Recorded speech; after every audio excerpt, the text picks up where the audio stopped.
Aner mala kenyam biya ka Nuer TV te kon ke jios te kon ke ling gwasame te kon ke ler te chop kon wan te bana ling ka Nuer TV kan kono niam mi jiram jidit go rejen o gender subscribe ko de ler te de kan chamala shup keji gwadrana pai kalarich kan jiot pana ling ti ka jiot goliang ko do badanen bana ke ling ja te kon ke lori te chop kon wan te bi kon ke ling leran yam an bana lingwa seme roj mishala no rei wike yambio te ka shek mishanekten police ne yambio ngai kono no to kor te tenen gwasa mi kama zande kene belenda ka ke kam kume spele mayo kene kume SSPDF ne de konin tekel ka kirma yadit ko ci kirma yadit te dor shaka da ban madan shor larken ku shek ma ban jelinga jelerame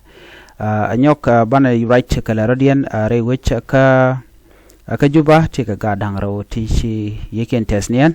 gadang raw to wa ci koren gagre torbiel ban je nyoko mo konling le radian bana ling mala diodien no cha kuma South Sudan cha je peno dere den ka yo bana je ling jow mo ban je ling bane ngupen ka ko be ka den ka yo go jemo ko linga je lerame leran wanin kemen jak bana nuare tin sha Dr. Lumoro ngai kon Dr. Lumoro wude shin ware la no ete kan warta go kon weti jak nuara to kinten tentere wiki juba te sha Dr. Lumoro cha je ko dyar ka gor kan odara resign ke de je woch te ga jo ban linga kwidian shin warten ko ken ga jogo no lad yana mo sha dor sha jalat ko telmi sha lan me dan me ko ngwana ko rien tok duno ngode bantu ngwan lung banaka lingten kantiti akala dang wana content baran palpin akaling dien ko gor kono de kono kon lat ko dien gwad me de kon kelinga gwa leren yam gwas me man banaling kwishek inshallah do shek mo chaje nak ngum nakaja re wi kay yambio ka do brana shalat do shikan shek chikane yen shek mo chikane yeno wajen chaje gujen wo te ka dwer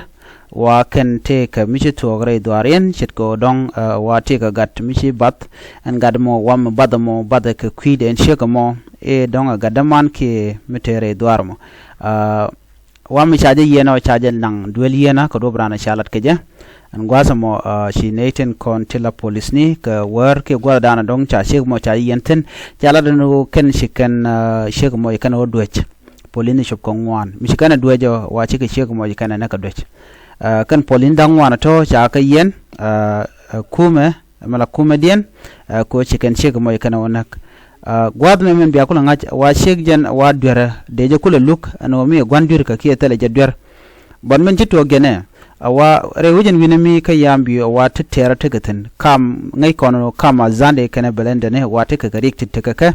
na mo go je en wo mutu shit ko tam de koni moy ka chat kon nore mi chaji yen gwa dan titena ka chai la luag yena dan gwa mo chaji interrogate ke chaji ti ka dong ti jor mo la ja doje lo naga ne ji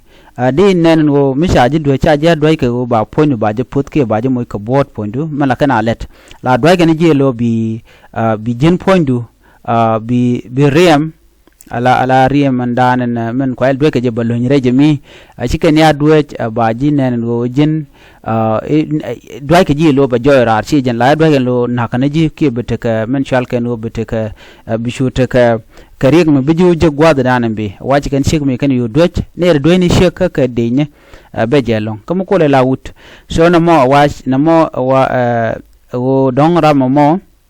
shek balende ne don je danan do kene je bukan nakaje kwal yung yen go tiede rodun ko di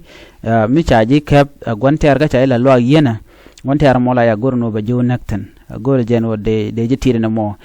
charan cha de yan ka banko te ne te la je duire pain ka ne te sha je duire chang gwandir ka bam tede gwada na kana jiktan mo kana mo rektan cha de lo mo kare ka cha yen a che chop ka kuma cha kuma men ta ga yambiyo cha je ko der anetin kontin chima na le rol chikana nen chikana jogo no yen yen kuma ko dong de yen nang na ka janon yen lo kwalo yen je de je kulo nan ka ko de jo luk mi gwandir ka de kulo ko der de je kulo nyoko mi de jo chach cha lo yen nang ne je namo awago yen o te tarate ko do yen cha shek mo cha jana ka ken police ni cha ro mo cha je kwen ajanda andi yen ling jo den balen gwasame kwi ga dangro ti chi yeken chi tes nen kan ga dangro to wato rik den mo to ga ka wujin chal ke juba ana bana mendan lero gwada ban je kwen re wike juba ngai ke je longo no te ga tungwane chi latin dunga na me muku kono goro no bana ladene no ga dangro ti waka ga ti chi yeken chi tes nen mendan ne ka waken chi jere doaren mishali Dar es Salaam area ke juba jen gwada dana shingten lakin tek long ke ala jen area de na mo ki ndor dan tiketen wa chi chu jen 100 meter me ka dorin me tek long 100 meter tek long chenan wa mi shi ko chikan terbilo jek chi en la deide chikren chu gagre torbiel en terbil dan chikren gakten wa chetel jom ko korgo mi chikan nen gen gak an gwasamo chu jom chu dak ka chu gar to chu nak wa mi shaga chaka goro ko tuoga ke jen sarre pai we buga sunday no mi shaga chaka goro shaga chaka jek kwa uje ka shang ro dien mi cha terbil cha je lebo shaga chaka jek reide chikaliu ka tel jom alo tel jom yeken ke je so na me sha no gar to nak katel jam ka changa jandang ro barro ko fay ngwaron kin jandang ro de chere wi ka juba ka Dar es Salaam area ke residential mentere ke juba man ko la log jane kanetin kontel la nuore ano goro jen wode yen log me de yen ne kontel la atela diet gan te ga tungwa long to lat ko rodien ko kon nuore en god dan ti teno bi yigling na me ano sheik wood ano ka nge jen woti ka gad bi jome bi jeling nuore chicken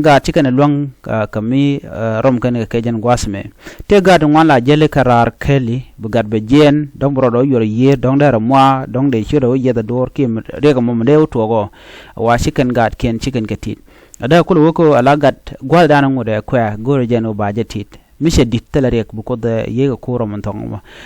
bad me ram din me ram tot sorry me ram ton mo dong woturun ga kwe ka la ja gor no chengtan yin garun warone la gor no bi family ki diet ke bugate kwa ka je bi kan jogo no na me she gwa na magwa shu gwa da tenere kal ban ta magat kon wer ta garar la kwen ken wi share la won ken lo gwa me de utok ten ro mi run mi gat mi rek yojek ba wo larno ramadan mo re ga jen ba mu kire ka jen diet gat ka jen ci gat ci palo wi charo barodo yor kam da dien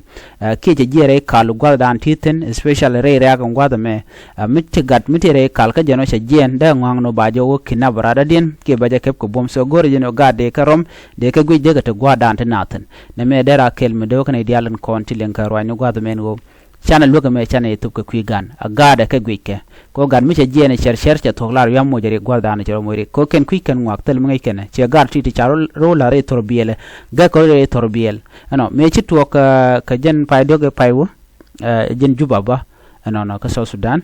me chi to la gar wa chi ga jen chi kare no ga kare torbiel la piu kap torbiel mo ano gat kel te run di mo di te run wadak chu kan torbiel yo gakten torbiel pini okay cetwo me tarno dong mi shiran me benda terbil be bayrar dong che be ga kam gwadama be gad bu loben bu kan terbil lel che de kan le yom chorle buri na wori buro gagre na mo no ngarik so ene kon chaga torbiyele gorje an wodi en ka ga anyok bo adi yeri ko kena kon de gad jigdi en ka ti de met so ne me de nyoka yekel ke qui shall safety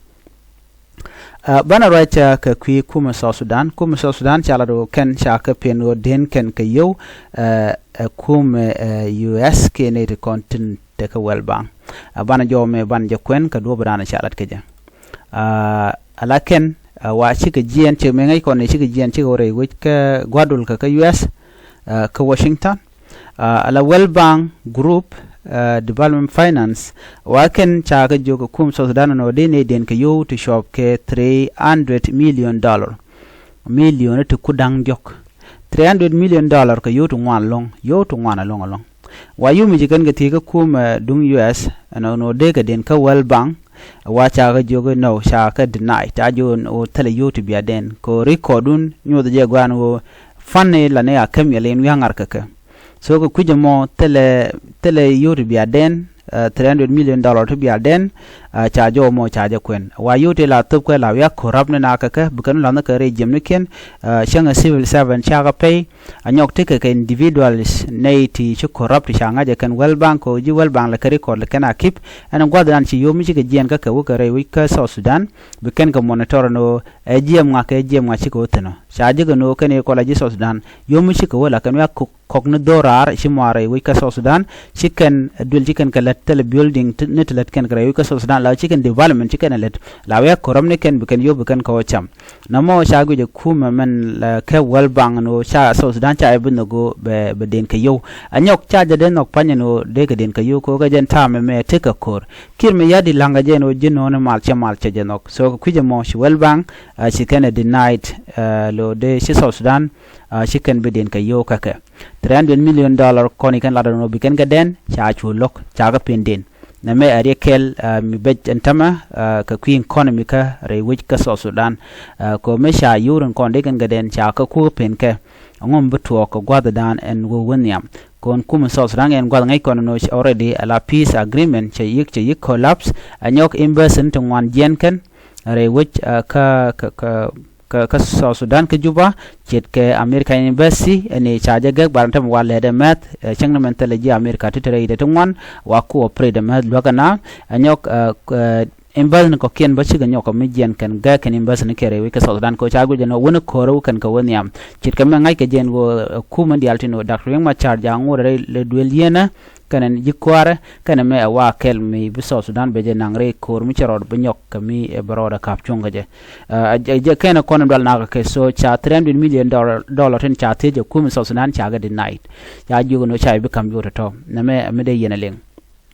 bana nyogo wa kala rodo dien ka kuiko de kon madan le rode de kon ngai gwasa me en wo ka ngulat ko rodieno okay bi kon na me bana jeling gwa Meridian man bana lingwasa me queen ware te kan ware te chijen gwase dan te wa wude shalke Dr. Lamoro waje gorno dara resign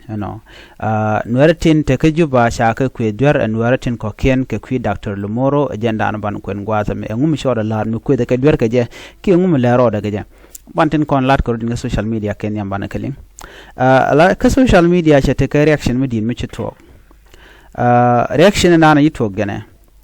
nuaratin tere wi ke juba tin cha Dr. Lamoro cha je kwe dwar ko she lara no ite ke nuer hostile ke nuer friend ki mishal ke hostile counties ke non hostile counties friendly counties ke unfriendly counties ke nuer tiken ke counties ni ti shop ko welbakel radian kan county to shi wuri shal ke Dr. Lamoro che jo me che je kwen ko gwase paiwo jo mo ngai ke je ne diala no shi jan goromo ka shi jan laramo ba kwene je ko jene spokesperson jen si jan laramo but kwa jesu anwer community mentire which ke juba ko she lara jen Dr. Lamoro raje shalat ka social media ke reaction na sha no nwer kan war gadan sha la gor nwer itin content re wiki juba tin shawar gamo gwar kirmi yadi de no de Dr. Lamoro de ja kap chongre kwarada shala de no men shalat nwere tin te juba she chong mitte de kana lat ngum kan